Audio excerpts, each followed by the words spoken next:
Hello students, मैं Shahina mission ज्ञान से आप सभी का स्वागत करती हूँ राजस्थान सरकार और वेदांता के CSR ई लर्निंग ई कक्षा के अंदर। बच्चों, आज हम पढ़ेंगे चैप्टर नंबर 8 ऑफ क्लास 12 जिसका नाम है एडवर्टाइजमेंट विज्ञापन।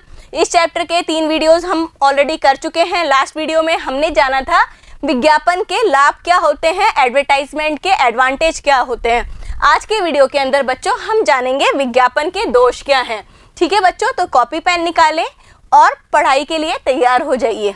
तो सबसे पहले हम जानेंगे विज्ञापन के दोष क्या है।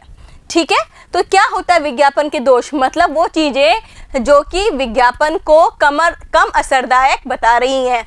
कुछ लोग ऐसे हैं जो कि कहते हैं विज्ञापन एक प्रकार का खर्चा है। ठीक है, तो देखिए कुछ लोगों का विचार है कि जो विज्ञापन है, जो हम एडवर्टाइजमेंट करते हैं, वो फालतू का खर्चा है, वो बेकार है, क्योंकि यह बेकार वस्तुओं को बेचने में सहायता करता है।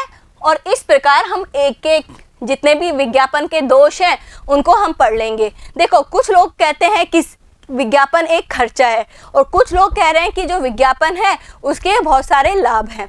हर चीज़ का कुछ फ़ायदे होते हैं और कुछ नुकसान होते हैं।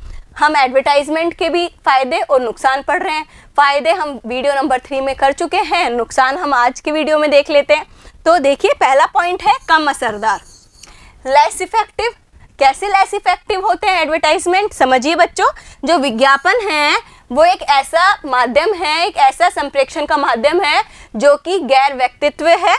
ठीक है, गैर व्यक्तित्व मतलब होता है नॉन पर्सनल। पर्सन को पर्टिकुलरली ये इफेक्ट नहीं देता, ये सभी के लिए समान रूप से लागू होता है। ठीक है, यह व्यक्तिगत विक्रय की तुलना में कम शक्तिशाली होता है, कम सशक्त होता है। इसमें इसके संदेश पर ध्यान देने के लिए लोगों पर किसी प्रकार का दबाव नहीं होता। ठीक है, बेसिकली अगर हम कहें कि जो एडवर्टाइजमेंट है वो लेस इफेक्टिव होता है, कम असरदार होता है, क्योंकि इसके अंदर किसी भी प्रकार का दबाव नहीं दिया जाता है किसी पर्टिकुलर पर्सन पर, किसी विशेष प्रकार के व्यक्ति पर कि आपको ये चीज़ खरीदनी ही है। ठीक है, तो पहली पॉइंट हमें समझ में आया कि ये क्या है, कम असरदार है।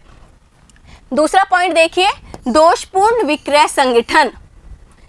ठीक है, वो समझ लेते हैं। विज्ञापन संभावित क्रेताओं को वस्तु खरीदने के लिए प्रेरित करता है और उन्हें आकर्षित करके दुकान तक ले आता है। परंतु यदि विक्रयकर्ता, ठीक है, यहाँ पर सेलर की बात हो रही है, अगर यहाँ पर सेलर है वो अकुशल है तो वह विज्ञापन क्या हो जाएगा, प्रभाव रहित हो जाएगा। यहाँ पर हम कह रहे हैं कि एडवर्टाइजमेंट है वो इफेक्टिव है। उसने क्या किया, एडवर्टाइजमेंट के थ्रू क्या हुआ, एक इंसान जो व्यक्ति है वो इफेक्ट हो गया, उसके ऊपर प्रभाव पड़ा, उसे वह व्यक्ति को क्या हुआ, दुकान तक ले आया। ठीक है, वह विज्ञापन व्यक्ति को दुकान तक ले आया। ठीक है, उसको प्रेरित किया कि आप दुकान चलिए, आप इस प्रोडक्ट को खरीदिए। बट बहुत बार ऐसा होता है कि जो दुकानदार है वो अकुशल होता है और जिसके कारण जो विज्ञापन है वो प्रभावहीन हो जाता है और जो ग्राहक है वो बिना सामान खरीदे ही वापस घर लौट जाता है। ठीक है, तो इस तरीके से हमें दूसरा पॉइंट भी समझ में आया कि इसके अंदर दोषपूर्ण विक्रय संगठन होता है। ठीक है, विज्ञापन तो ले आया इंसान को दुकान तक, बट अगर दुकानदार सही नहीं हो, अकुशल हो चीज़ों को बेचने में, तो इस प्रकार से ये जो विज्ञापन है उसका कोई मतलब नहीं रहेगा। ठीक है, तीसरा पॉइंट देखिए, प्रतिपोषण की कमी। प्रतिपोषण मतलब होता है कि हमें मालूम नहीं चलेगा कि वो कितना इफेक्ट डाल रहा है, एडवर्टाइजमेंट ने कितना इफेक्ट डाला है पर्सन पर, हमें इसका पता नहीं चलता है। देखिए, विज्ञापन संदेश के उपभोक्ता पर कितना प्रभाव डाला है, इसका मूल्यांकन करना, इसको स्टडी करना, इसको आइडेंटिफाई करना बहुत ही कठिन होता है, क्योंकि इसके द्वारा प्रसारित संदेश की तुरंत एवं सही प्रतिपोषण की व्यवस्था नहीं होती है। आप इसको पता नहीं लगा सकते हो कि ये कितना इफेक्टिव हुआ, कितना इसने इफेक्ट डाला है ग्राहकों पर। ठीक है, तो थर्ड पॉइंट भी हमें समझ में आया कि हमें प्रतिपोषण की इसमें कमी होती है, विज्ञापन के अंदर प्रतिपोषण नहीं होता। ठीक है, नेक्स्ट पॉइंट देखिए, उचित विज्ञापन माध्यम का अभाव।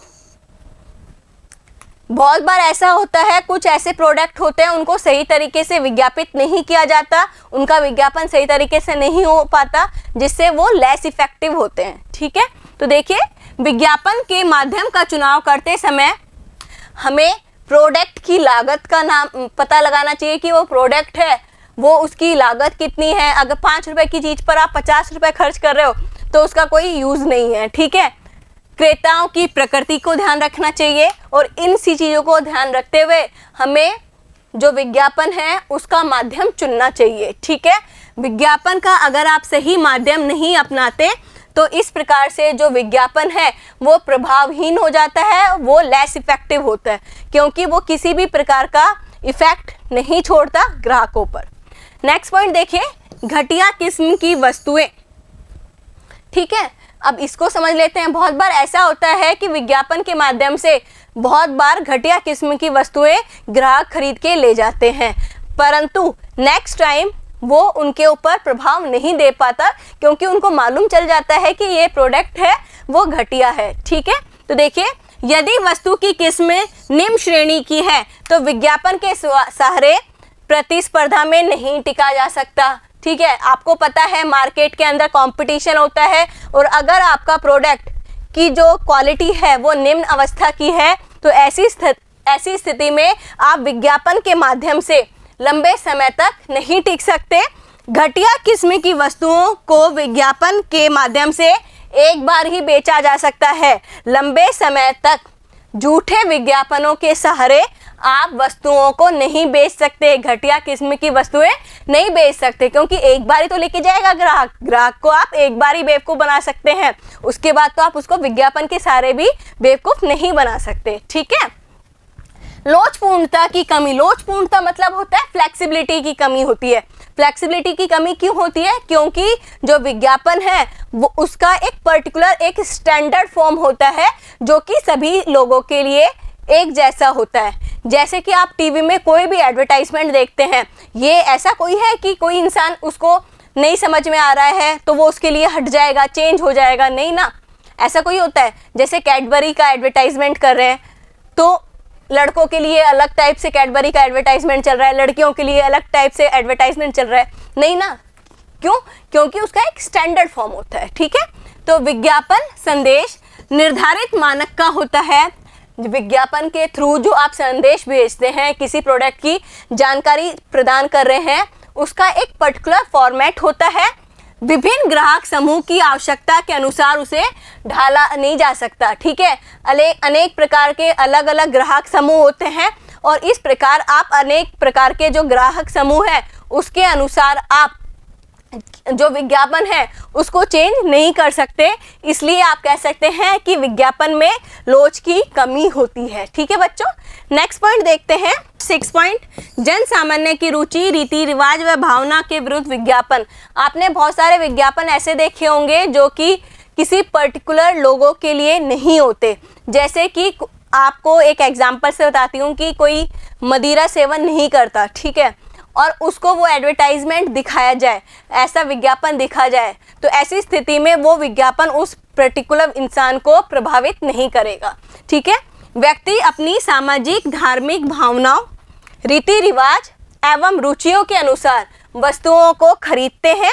यदि विज्ञापित वस्तु उसकी भावनाएं, उसकी रुचि, उसके रीति रिवाज के अनुसार नहीं है, ऐसी स्थिति में जो एडवर्टाइजमेंट है उस पर्टिकुलर व्यक्ति को इफेक्ट नहीं करेगा, उसको प्रभावित नहीं करेगा। ठीक है, उदाहरण के लिए अगर हम बोलें कि सात्विक भोजन करने वाले व्यक्ति के लिए मांस और मदिरा का जो विज्ञापन है वो एक प्रकार का खर्चा होगा, व्यर्थ होगा। ठीक है बच्चों, तो आज के वीडियो में बच्चों हमने जाना विज्ञापन के दोष क्या क्या हैं। ठीक है बच्चों, आज के लिए बस इतना ही। बने रहें ई कक्षा के साथ। Thank you.